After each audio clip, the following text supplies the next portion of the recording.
Yun mga paps, magandang umaga sa inyong lahat. Ngayong umaga nga ito, naisipan kong gupitan ang aking sarili dahil nga may pasok na naman tayo. So ito, umpisahan na natin at baka umpisahan pa na iba.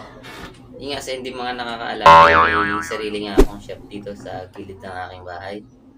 At dito nga yan, umpisahan na natin.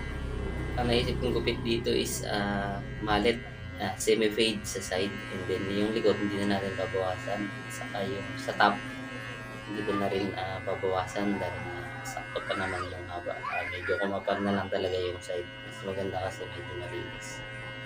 So yun, dito nire-razor na natin. So yan mga paps, naglalay na tayo dyan. Ang gamit ko nga pala ditong detailer or outliner is yung Musmaw mga paps. Galing pala ito ng Canada. Sponsor yan sa kapatid ko na si Marky Segundi TV. Ngayon ay nasa Australia na nga. So dito mga paps ay naglalay na tayo, nagsishave na tayo. So mikos-mikos lang mga paps at baka tayo ay masugatan. So ito mga paps ay ginagawa ko pagka may gusto akong i-experiment sa buhok. So nagpapagupit din naman ako mga paps sa ating mga katrabaho pagka yun talaga ang kailangan na. So ngayon naisipan ko lang talagang gupitan ulit yung aking sarili. And then doon nga pa rin tayo nagtatrabaho mga paps sa SM Fairview sa Bruno's Barbers.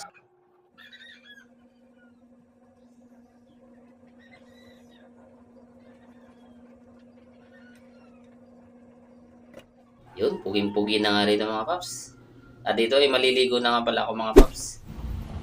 Ayan. At dito nga mga paps ay tapos na tayong maligo at nakapag-bihis na tayo. So mekos-mekos lang natin ng konti yung ating buhok. Then mag-helmet na tayo at diretso na tayo pagpasok.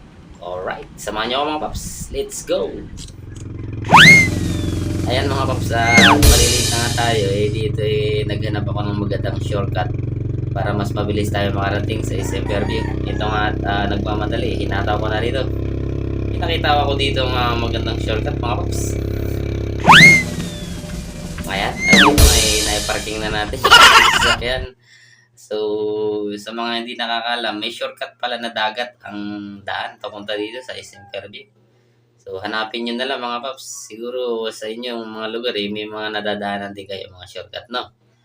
Kanya-kanyang diskarte lang yan mga paps. Dito ngayon ko lang na-discover na mayroon palang dagat na pwedeng shortcut papasok dito sa SM Fairview.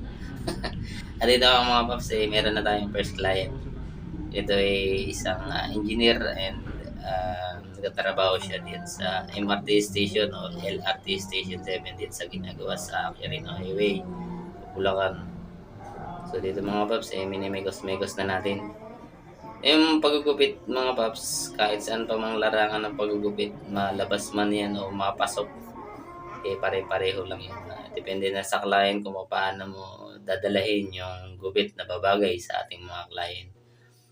So dito mga paps, minimekos-mekos natin. Parang first client to mga paps dahil nga request to.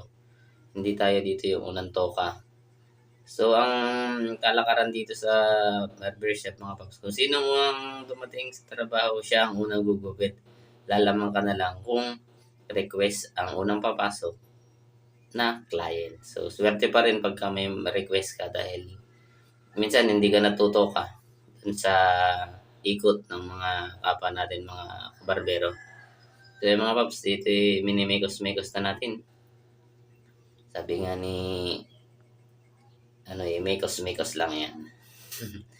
Dito naman mga paps sa pinagtatrabahuhan natin, sundin mo lang ang gusto ng client. Kung anong gusto niya, okay na yan. And then dito mga paps, binoblower na natin. Dito sa Bruno's mga paps, ganito yung proper ng paggupit. Pagkatapos mo gupitan, pahihigayin mo siya and then blower. Pag hindi, nagpa-shampoo para matanggal yung buhok, and then imamassage yan. Yan kagaya nito mga paps. Minamassage lang yung mga 3 to 5 minutes ang massage, complimentary and hot towel nga pala mga paps. Ganun ang service dito sa amin sa Bruno's. Sa inyo mga paps, paano ba ang mga services ninyo pagkatapos nyo gupitan? Dito kasi sa amin, sa worth of 480 regular haircut, meron talagang, complimentary. So, pare-parehas lang naman ng, quality.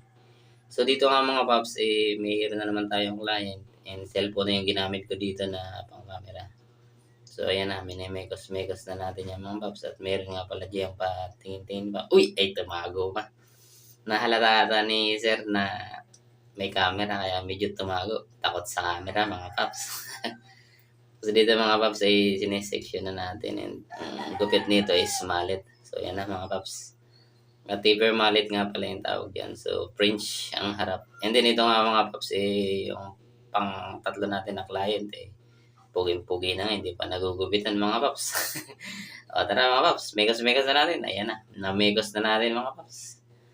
Angat yung kuha ng camera natin dito mga paps kasi Realme lang. And then ito nga mga paps, pang-apat na natin to.